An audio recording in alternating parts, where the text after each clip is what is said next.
Sugar problems దేశంలో ఈ sugar problems మహమ్మారిలా వ్యాపిస్తోంది. ఏటికేడాది దాని బారిన పడుతున్న వారి సంఖ్య విపరీతంగా పెరుగుతోంది. ప్రముఖ డయాగ్నోస్టిక్ సంస్థ థైరోకేర్ చేసిన అధ్యయనంలో విస్తుపోయే విషయాలు వెల్లడయ్యాయి. ఈ స్టడీలో పాల్గొన్న వారిలో దాదాపు సగం మంది మధుమేహం బారిన పడినట్లుగా తేలింది. ప్రీ డయాబెటీస్ ఇన్ ఇండియా పేరుతో థైరోకేర్ సంస్థ దేశవ్యాప్తంగా 19,66,449 బ్లడ్ శాంపిల్స్ను సేకరించి HbA1c టెస్టులు చేసింది. దీంతో స్టడీలో పాల్గొన్న వారిలో 49.43% మందికి డయాబెటీస్ ఉన్నట్లుగా వెల్లడైంది. అందులో పూర్తిగా డయాబెటీస్ బారిన పడిన వాళ్ళు 27.18% మంది ఉండగా ప్రీ డయాబెటీస్ స్టేజ్లో ఉన్న వాళ్ళు 22.25% ఉన్నారని స్టడీలో గుర్తించారు. ఒడిశాలో అత్యధిక మంది డయాబెటీస్ బారిన పడగా అతి స్వల్పంగా జమ్మూ కాశ్మీర్ ప్రజలు షుగర్ బారిన పడినట్లుగా రిపోర్ట్లో పేర్కొన్నారు. ఇక ఈ జాబితాలో తెలంగాణ టాప్ ప్లేస్లో ఉన్నట్లుగా వెల్లడించారు. ఈ స్టడీలో వివరాలన్నీ ఇటీవల diabetes research and clinical practice అనే జర్నల్లో పబ్లిష్ అయ్యాయి.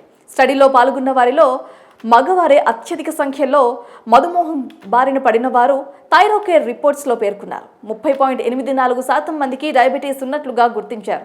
మహిళల్లో ఆ సంఖ్య 23.51%గా ఉందని తేల్చారు.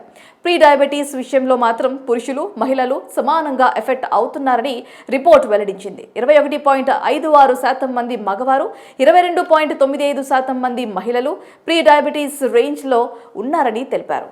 మరోవైపు సంపాదించే ఏజ్లో ఉన్న వాళ్ళు ఎక్కువగా దీని బారిన పడుతున్నట్లుగా థైరోకేర్ రిపోర్ట్స్ తేల్చి చెప్పింది. 18 నుంచి 35 ఏళ్ల మధ్య ఉన్న యువకులు కూడా ప్రీ డయాబెటీస్ దశలో ఉన్నారని, స్టడీలో పాల్గొన్న ఈ ఏజ్ గ్రూప్ వారిలో 30% మందికి ఆ సమస్య ఉన్నట్లుగా తెలిసింది. అయితే 36 నుంచి 65 ఏళ్ల మధ్య వారిలో డయాబెటీస్ ముప్పు ఎక్కువగా ఉందని రిపోర్ట్ వెల్లడించింది. స్టడీలో భాగమైన 65 ఏళ్లపై ఉన్న వారిలో 44.92% మందికి, 51 నుంచి 65 ఏళ్ల గ్రూప్ వారిలో 41 నుంచి 85% మందికి షుగర్స్ ఉన్నట్లుగా తేల్చారు.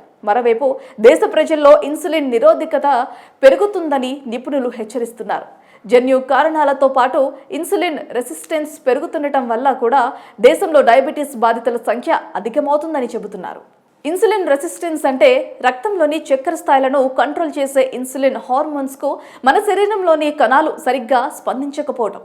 ఇటీవలి కాలంలో ఈ ట్రెండ్ ఎక్కువగా కనిపిస్తున్నట్లుగా నిపుణులు హెచ్చరిస్తున్నారు. ఇక ఈ డయాబెటీస్ బాధితులు మరింతగా పెరిగితే దేశ ఆరోగ్య రంగంపై పెను ప్రభావం పడుతుందని, ప్రజలు ఆర్థిక స్థితిగతులు ప్రమాదంలో పడతాయని ఈ రిపోర్ట్ హెచ్చరించారు.